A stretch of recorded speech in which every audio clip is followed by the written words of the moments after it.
নমস্কার, কেমন আছেন সবাই? আজকে একটু যাব আমরা ঠাকুর কিনতে। আমাদের নয়, পাথরের ঠাকুর। আমাদের পাথরের ঠাকুর আছে, আমরা একটা পাশের বাড়ির দাদুর আনতে যাব, দেখতে যাব আজকে।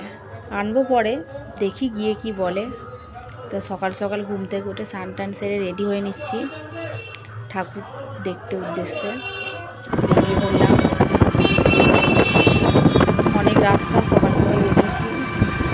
রাস্তাঘাটে তো কিছু খাবো না, বাড়িতে একটু খাওয়া দাওয়া করেই বেরিয়েছি। বাড়ি থেকে বেরিয়ে টোটোয় উঠে আমতা এলাম। আমতা থেকে আমার ট্রেন ধরলাম। এবার ট্রেনে করে হাওড়া যাব। হাওড়া থেকে আবার বাস ধরে আমাকে যেতে হবে। অনেক রাস্তা, সারাদিনের ব্যাপার। প্রায় 2 থেকে আড়াই ঘন্টা সময় লেগে গেছে আমাদের হাওড়া ঢুকতে। হাওড়ায় বাস উঠলাম। বাস থেকে হয়ে আমরা ওই ঠাকুরের মূর্তির দোকানে এলাম।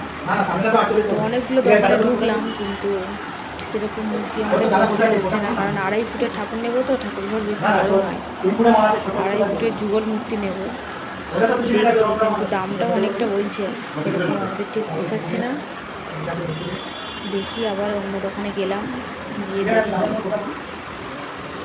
মূর্তিগুলো খুব সুন্দর সুন্দর, কিন্তু আমাদের হাতে অত ব্যালেন্স নাই এই মূর্তি নেবার মতো।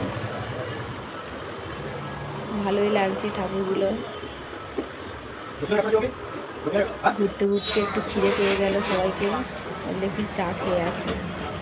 চা খেয়ে আবার একটা দোকানে ঢুকলাম। প্রথমে যে ঠাকুরটা দেখলে তো কত সুন্দর।